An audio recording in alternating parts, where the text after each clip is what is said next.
I stood outside the tomb as dawn broke, 3 days after he was murdered.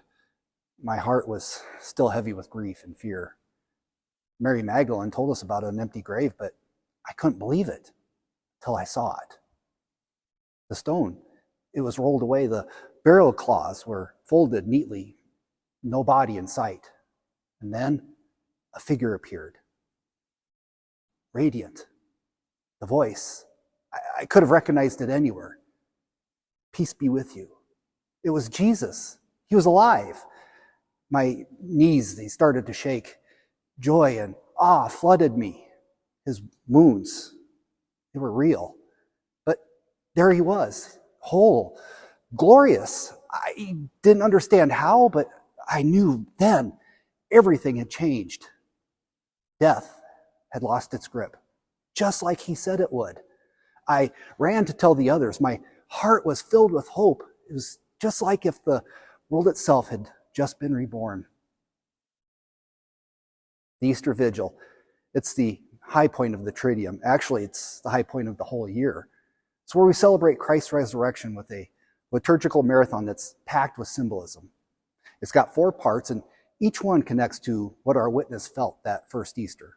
So let's dive in. First, the service of light. Picture this. The sun has gone down, the light is getting dim, just like our pre-dawn gloom our witness described. Outside the church, a fire blazes, and the priest lights the paschal candle. He proclaims, "Christ our light." That's the moment the resurrection breaks through. Just like Jesus appearing to our witness, radiant and alive. The candle is carried in, and everyone's little candles get lit, spreading light throughout the darkness. Then we sing the Exultet, a hymn that's basically the church shouting, "Death is done for." It's the joy our witness felt, bottled up in song, announcing salvation's here. And as the light comes back inside the church, it's a powerful moment that can't help but make for someone to get very emotional. I know for myself, it chokes me up a little bit every year. Second, the liturgy of the word. This is a scripture fest that can actually be up to 7 Old Testament readings plus an epistle and a gospel. So why so many? Well, it's because God's been planning this since creation. We have Genesis, Exodus, Isaiah. They all point to Christ rising, remaking the world. The epistle from Romans says we're buried with Christ in baptism and raised with him. The gospel, it's the empty tomb itself. Exactly what our witness saw. It's like the liturgy saying, see, God's story lands here.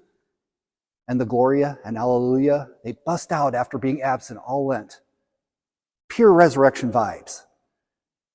It's another highly emotional moment that gets me every year. Third, the baptismal liturgy. This is where the church gets reborn. Catechumen are baptized, and we all renew our baptismal promises. Our witness didn't know it then, but Jesus' rising opened the floodgates of grace. Romans 6, read earlier, connects the dots. Baptism unites us to his death and resurrection. When the priest sprinkles holy water, it's like we're stepping into that new life our witness glimpsed.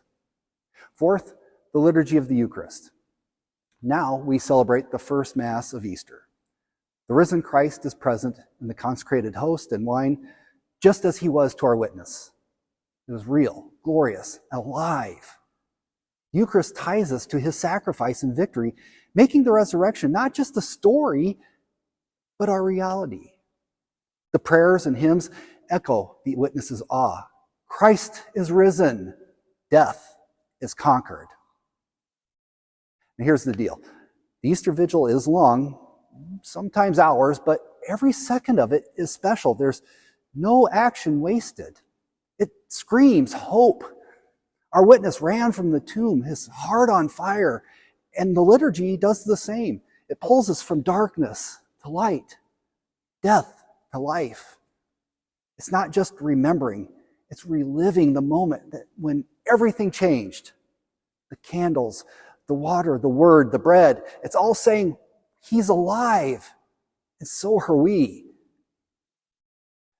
Thank you all so much for watching my videos on Lent and the Holy Triduum. May God's blessings be with you all throughout the upcoming Easter season.